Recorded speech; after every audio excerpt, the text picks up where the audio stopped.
Guys, welcome back again to my channel. Ngayon ay magluluto tayo ng pansit habhab from Lukban. Try natin magluto ng habhab. On natin yung kalan. Then, maglalagay tayo ng cooking oil. Actually guys, first time ko magluluto ng pansit habhab. Sabi nila, masarap daw yung habhab kapag maraming gulay. So, maglalagay tayo ng maraming gulay.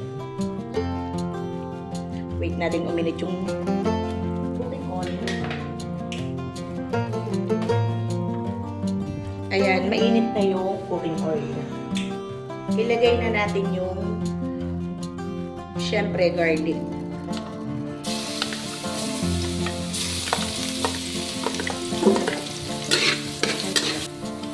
Golden brown na yung garlic, then ilagay natin yung onion.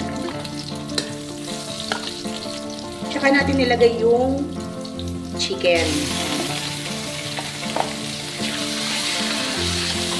Guys, depende sa inyo kung gusto niyo ng pork, pwede. Ako kasi, mas gusto ko yung chicken kapag nagluto ako ng mga pansit. Hindi ako mahilig sa pork. Pero kayo, depende sa inyo kung ano yung gusto nyong ilagay. Maglalagay tayo ng black pepper.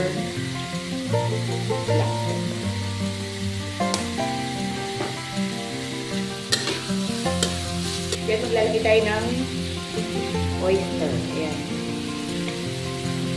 Tansya-tansya lang. Okay.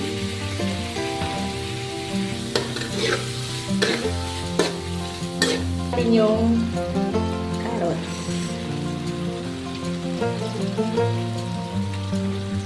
Sabay-sabay na yan. Sayote and red bell.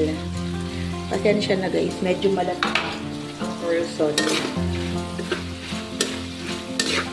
Kakatapos lang kasi ng piyesta dito sa amin eh.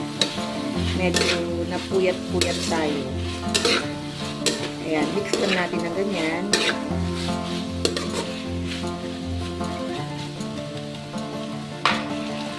Ngayon guys, maglalagay tayo ng tubig.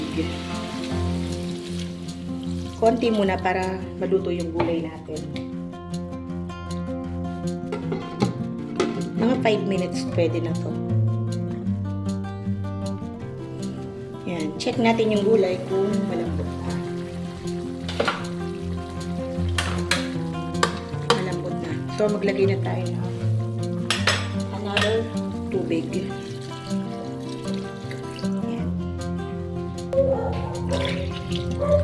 Maglalagay na tayo ng soy sauce or toyo. Ayan.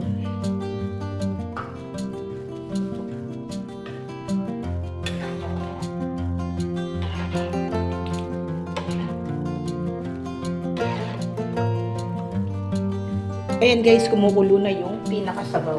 Ngayon ilalagay na natin yung habhab. Ayan. Noodles.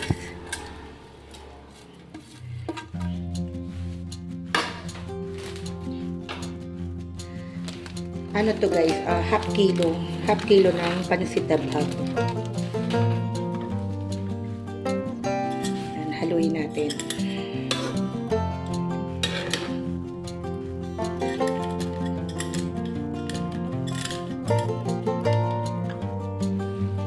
Ayan guys, malambot na yung pinaka noodles niya.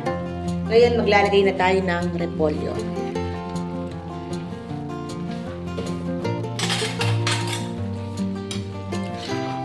Lang natin.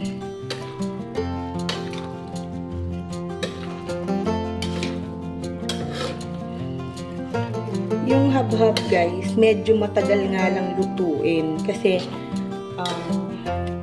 matigas yung pinaka noodles niya, hindi katulad ng mga ordinary noodles like yung mga bihon, canton, ganun.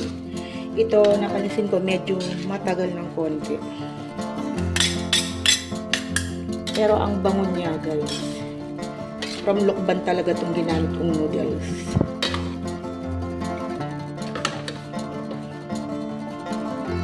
Guys, maglalagay ako ng another gulay. Ito yung pechay. Kinuha ko lang yung pinaka-green niya. Hindi ko sinama yung puti. Try natin kung masarap. Kasi nakikita ko sa mga nagluluto ng pansit habab, naglalagay ng pechay. Yung pinaka-green lang para magandang tignan. Maganda yung kulay niya. Haluin lang natin.